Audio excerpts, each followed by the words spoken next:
Well, are you ready for another Valentine's Day show and tell? I hope you are, because this one is not an old story. It's just something I've put together today. You remember at Christmas, Jan gave me the beautiful square Fostoria cake stand for a Christmas present. And you've seen that. You know I collect Fostoria. And I'm getting to where I've got a fairly nice collection. And I hope I can find reason to use it. It was Wednesday morning. Jan called me. She was working in her antique shop that day. And she said, I need you to bring me something.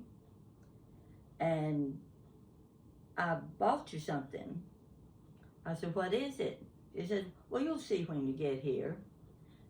So I thought, well, she's been out to thrift shops. She's found some little trinket that she knows I'd like, and maybe it's a piece of Fostoria to go with the rest of the stuff I've got.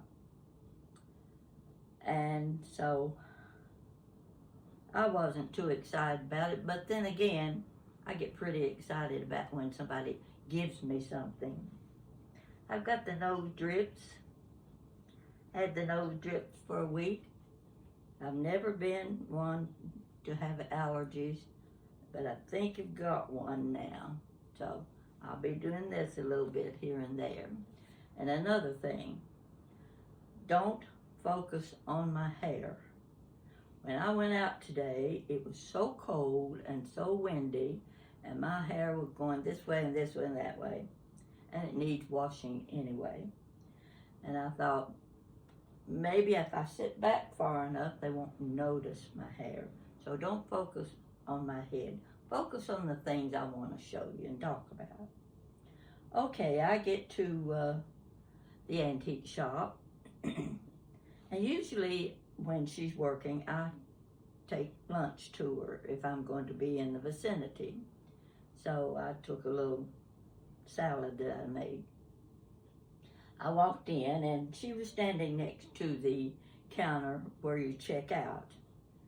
And sitting on that counter was this. See, a little nappy. And it's Fostoria. And I looked down at it and I picked it up and I said, is this what you bought me? She said, yes, do you have one? I said, well, as a matter of fact, I've got 2 or 3 of them, but none of them are square like this one. So I didn't get too excited over that. And she knew I didn't. About that time, a customer came in the door and she walks over. She started talking to the customer while I'm waiting. I turn around and across the aisle is a table about 36 inches long. I knew that the shop used that table for customers to put their merchandise that they bought on the table while they continued to shop. That way they didn't have to carry the items around in their arm, take a chance of dropping and breaking something. So they'd place their things there and they'd come back and add more to it. And I looked, there was a big box sitting there, big square box, about like this. And I looked beside it, and there was the Fostoria American punch bowl, the big punch bowl. I said, oh my goodness, who in the world had this punch bowl? Somebody's bought the punch bowl. Now, I'd never mentioned a punch bowl to Jan before because I couldn't afford one. She couldn't afford one. I really didn't have a place to put one, but it's the biggie of Fostoria American. Everybody knows that collects Fostoria. And I thought, oh, just to have the punch bowl. But I wouldn't dare say anything to Jan because I knew she's liable to go out, and if she comes across one, she will buy it, and it'll be too expensive, and I can't let her do that. So not a word was ever said about wanting a punch bowl. Jan walks back, and I said, "The punch bowl?" And she said, "Yeah." She started grinning. That grin, that there's something behind that grin. And I said, "For me?" She said, "Yes." I said, oh no, you are not buying that punch bowl for me. There's no way I'll let you do that. It's already bought." "Oh, Jan, you just can't do that." She says, "Mom, there's 30 cups in that box sitting right there. Here's the punch bowl and the base." And I knew I had the big round 16-inch platter that on a pedestal that they could sit right on. And I'm shaking my head. "I don't believe this. No, I won't let you do it." She said, "Well, wait till you see the receipt." She reaches in her pocket and she gets this receipt out, sticks it up in front of my face, and I looked down and I said, "Does that say $5? She said, "Yes." "You paid $5 for this?" "Yes." "I don't believe it. I can't believe it." She said, "Well, a friend called me and said, 'Jan, would you be interested in the Fostoria American punch bowl?'" She already knew I had the cake stand because she had seen the video, and she'd seen the little story that I told about getting the cake stand for Christmas. So of course she thought of Jan, and she said, "Would you be interested?" And Jan said, "Yes, maybe." So she told her the lady's name that had the set and wanted to sell it. And Jan asked her how much she was asking for it. Well, the price was definitely right. So Jan gets the punch bowl and the cups for $5. I couldn't wait to get home to set it up on my table. I started moving the other dishes off and putting them here, there, and anywhere I could find a place to set them. Right now there are boxes, there are containers, there are stacks of dishes. They're sitting around everywhere except in front of the camera. I'm trying to make it look like I'm a neat housekeeper. I'm not a neat housekeeper.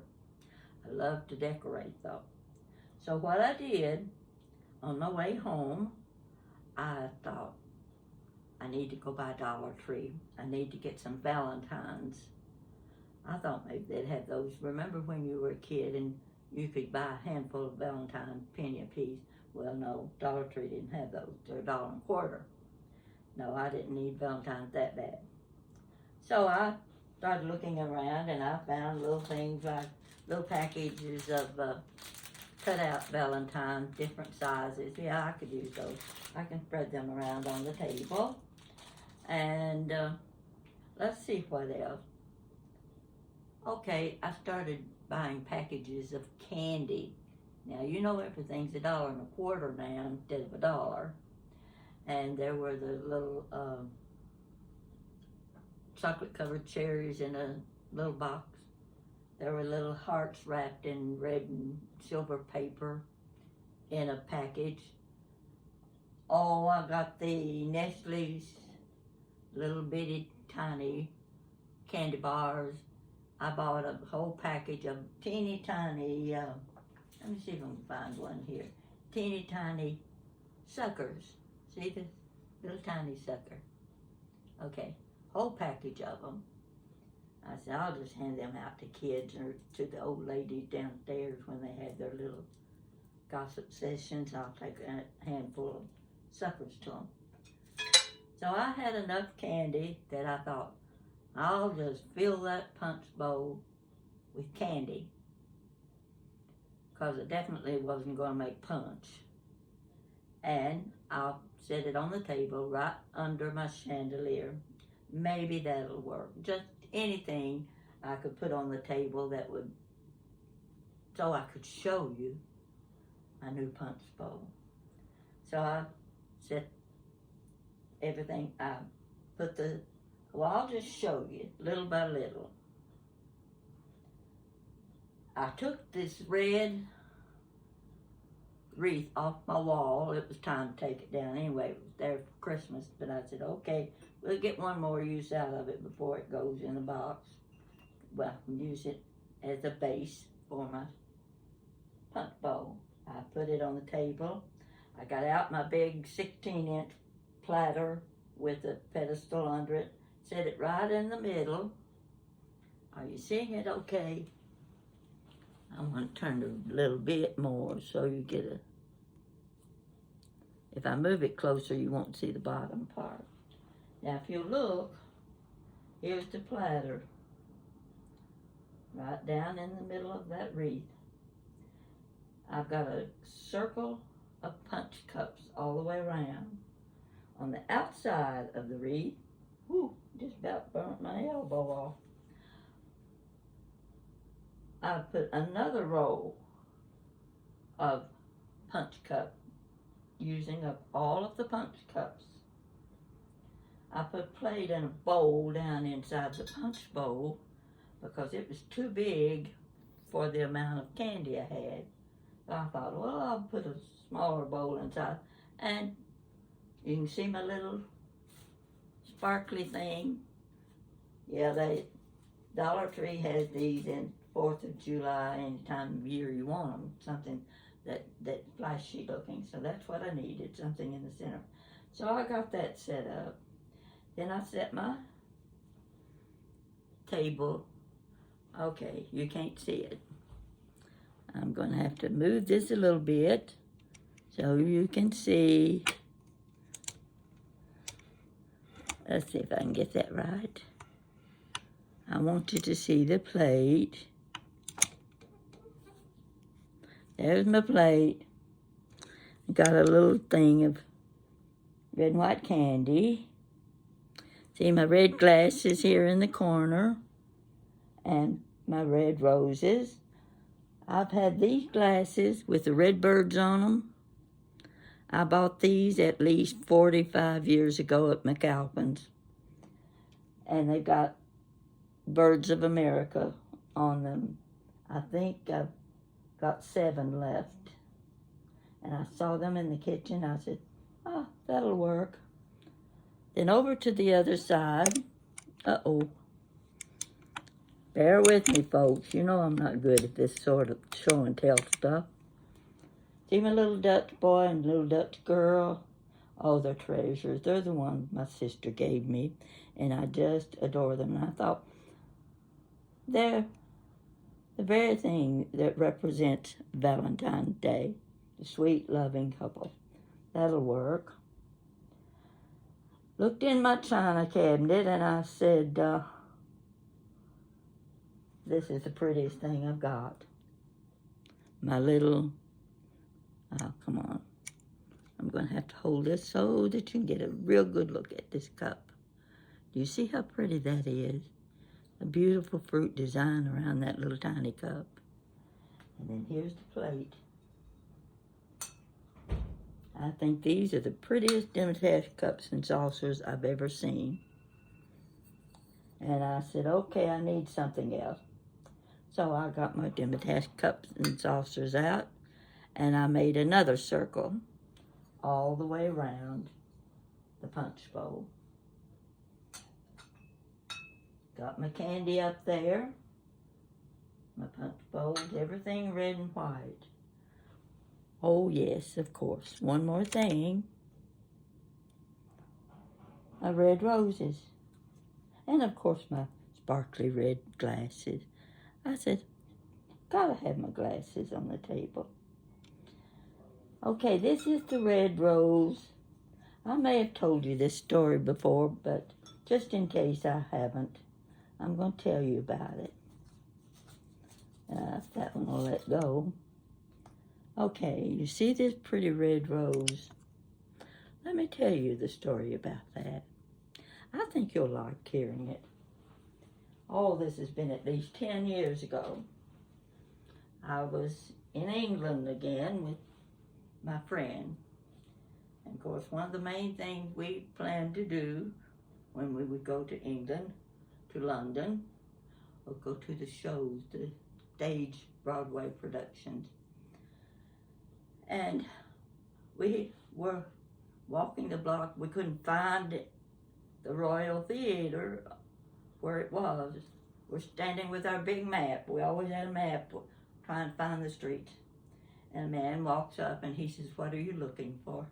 We said, "The Royal Theatre." He just pointed and said, "Right down at the end of the block, turn left. It's a blue building on the corner." That's one thing I'll say about the people of London. They were always very helpful. And if you had a map in your hand, they knew you were lost. So we were there to see, I think it's the Kaj Aru. I'm not sure I'm pronouncing that right. But it was the men dressed as women in the dance costumes. And they were beautiful. They could dance, and that theater was just gorgeous. The ceiling was so high. There was so much gold and green and red velvet. All I could do was sit with my head aiming for the ceiling, trying to take in the beauty of the theater itself. Well, the show was just wonderful. During intermission, 2 or 3 of the dancers came out on stage, and they were carrying a big, big bouquet of red roses. Of course, they were artificial.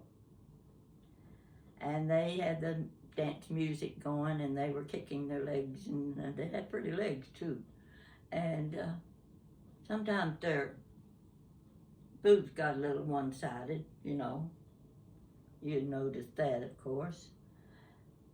And they started throwing the roses out into the audience. Oh boy. Now you know how people are. They want to catch one of those roses. Well, we were over to the right of the theater, and about a third of the way back, we weren't about to try to jump up and catch a rose. We knew they wouldn't even get close to us. So we just sat there watching the people grabbing the roses. And all of a sudden, a big red rose fell right in my lap. I couldn't believe it. Well, this is the red rose that laid in my lap, and I said, this is my keepsake for this trip to London. So this means something to me. To anybody else, it's just another artificial red rose. But to me, it tells the story about when I went to England. And 10 years, take a look at this rose. It's as pretty as it was the day I got it. There you are. I think you can see it well enough. The lighting's not real good, but you know what a red rose looks like anyway. So there I am with my story about my punch bowl. Now I have to give my daughter credit. Sometimes I get mad at her, and sometimes I want to just fuss at her, and I have to keep my hands away from the phone so I won't call her and make her mad. But all in all, she's a pretty good girl. She knows what I like. I know what she likes. And we've even kind of reached a happy medium where we meet and we agree on the things we like to do together. She's fun to go places with. And she's a talker. Not like me, you know. I'm not much of a talker. she is. So, let's see, I know there was something. Oh, so today I went by the shop. I was getting my diamond rings resized. It was too small for me. And the man in the shop has a booth where he repairs jewelry, cleans watches, does all that stuff. So this ring I'm wearing now is one Jan gave me a few years ago when I lost my diamond ring that I had been wearing for 60 years. I was sick. Looked everywhere. Looked in the toilet. Looked under the bed, stripped the bed under the I'd been to Kroger and I went back to Kroger's, asked them if anybody turned in a diamond ring. You think anybody's going to turn in a diamond ring they found out in the parking lot? No. So anyway, she found a ring that looked very much like my old ring, and she bought it for me for Christmas.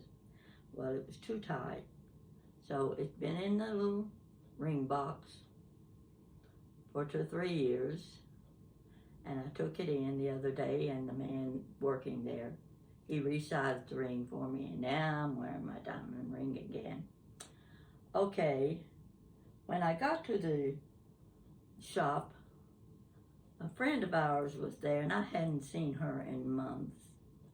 And I was just tickled to death to see her, and we were just having so much fun talking to each other. And she was emptying 2 boxes of plates, and here she had a pair of candle holders. She brought that stuff in for me. She's cleaning house. She's getting rid of her old stuff. She has a lot of antiques that were her grandmother's. And of course she thought of me, and she thought of Jan too. And she said, I'm taking them to them. They can have them, do what they want to with them. I got home and I got to looking at these candle holders, and by dog, it's Fostoria. Right around the bottom here, right here, it's got the little diamond shape. I looked it up on the internet and wanted to make sure. Sure enough, she had given me a set of Fostoria candle holders. Then, not only that, she gave me this plate. I said, you've got a Fostoria plate. She said, yeah, I brought it to you. So she gave me the plate. Now, you'll have to admit, I've done well in the last few weeks. I shouldn't have anything to complain about. And I usually don't complain too much. I might go in the bathroom and look in the mirror and talk to myself, but I try not to bother people too much. I wanted to show you something about these candies. And some of you are going to remember these. I'll have to get up closer so you can see them. When I was a little girl, you had your penny candy. There was a lot of penny candy. And we would buy these little wax bottles. See the little wax bottle? Oh, we love to get those bottles. And you bite off the top of it and drink whatever that was inside. I don't know what it was, probably Kool-Aid. You get one little sip of Kool-Aid out of that, and then you chew on that wax like you would chew bubble gum. And it was the most exciting thing to find these, because you didn't see them very often. But we loved buying the little, I call them little Coke bottles, with the little sweet drink, whatever, sugar water probably. And I thought, I can't believe they still make things like this. So I bought a package of those, and I added them to my candy. Here's some little red hearts. And don't think for a minute they're going to stay in that bowl too long, because they're not. I love chocolates. Here's 2 of them. 2 of them. A chocolate. So I walk around the table and I grab a chocolate.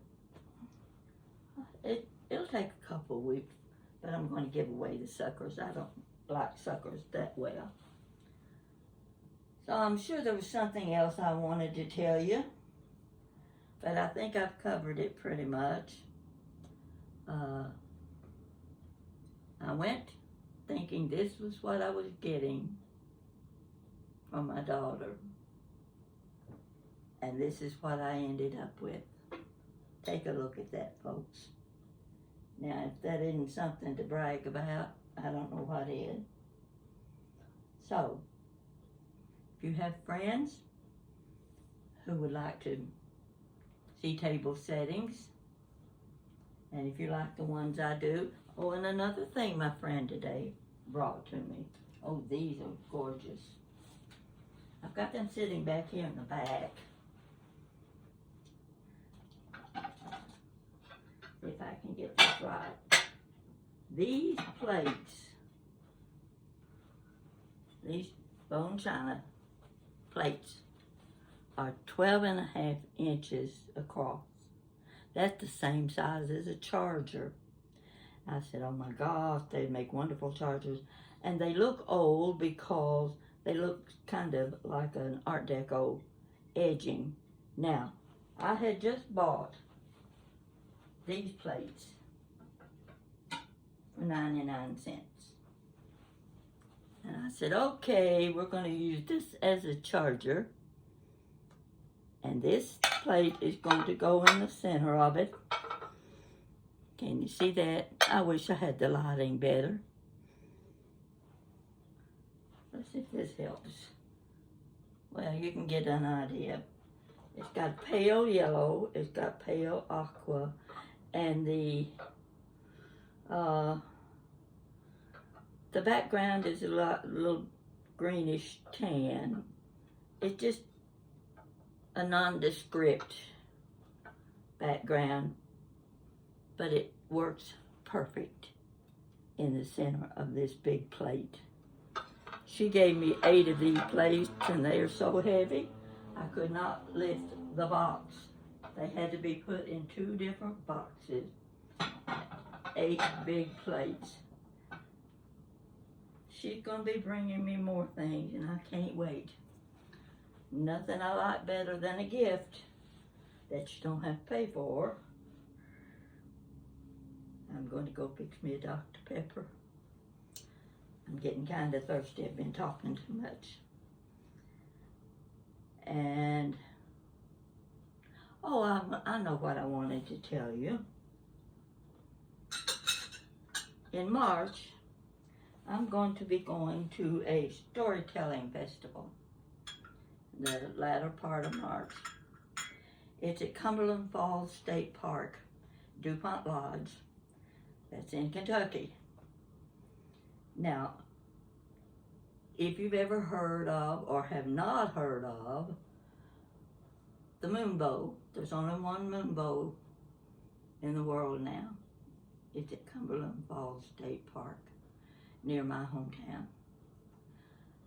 There was the Moonbow at Nigeria Falls, and they did some excavating and whatever, land changing, and it took away the part of the land that created the Moonbow.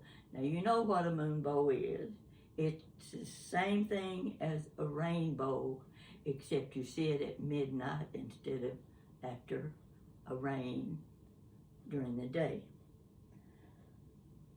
At the DuPont Lodge, every year they have the Storytelling Festival. So the gentleman that conducts this festival, he's a fantastic storyteller. He's a great guy. And about 5 years ago was the first one I went to. And Jan went with me. And he has various storytellers that are professional, and they come and they tell their stories. And one night he has open mic. Open mic means you got a story to tell, come on up. You've got so many minutes you can tell that story. And you know, get a little experience with open mic if you like to tell stories. Well, you know what happened. My hand went up too. But my story was a special story. And it went over well because I told a true story about my dad. My dad had built DuPont Lodge back in the 1930s. He had to first build a bridge to the lodge. It was called Dryland Bridge. After he finished building Dryland Bridge, this was during the Depression, he built DuPont Lodge and 8 cabins. So I was telling the story about my dad and how the first lodge was built and how many men it helped put to work during the Depression. So that was a good story. That was my first story to tell. So I've been every year that they were allowed to have the festival. And every time I get to tell a story. So this year, the main storyteller called me and said, I want you to be one of my storytellers this year. And I have a special story I want you to tell. He already had read this story in my book, I think. And he wanted me to tell my experience during this time period. So, I'm going to be going to the festival in March, and I'm going to be one of the appointed storytellers. I'm working on it. I want to do a good job, and I hope some of my friends, and maybe if you're in Kentucky and you happen to be coming through Whitley County, maybe you can stop at DuPont Lodge. They've got a nice lodge there, and you can spend a couple of days that starts March the 17th through the 19th, and I'll get to stand on the stage and tell you my first story as a storyteller. So keep that in mind. Check your calendars, and if you're taking vacation that week, I'd love for you to come and see me. And I'm hoping Jan will video, she'll use my camera and she can video me telling the story. And so if that works out, I'll be putting it on YouTube too. And you can see the story there. But I didn't want to tell you that because I was afraid it'd keep you from coming. Now that's it. I've talked too long. I always talk too long.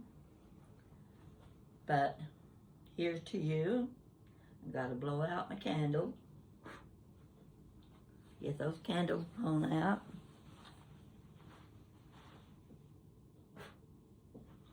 And take one more look at my pretty punch bowl. I got to be careful with that. So, thank you for watching me. And I'll talk to you again. Maybe I'll have something better. Who knows what'll happen next week or the next week. And I might come up with something funny. I like my funny stories best. But don't have too many of them. Some of them are hard to tell. So, thank you for being with me. I'm going to turn the camera around so you can see my face. I'm going to have to bend down or it's going to have to bend up. Oh, Lordy. There's my hair. I'm going to get it cut. Yep, next few days it's going to get cut. It's not going to look like this next time you see me. So thank you for watching. Bye-bye.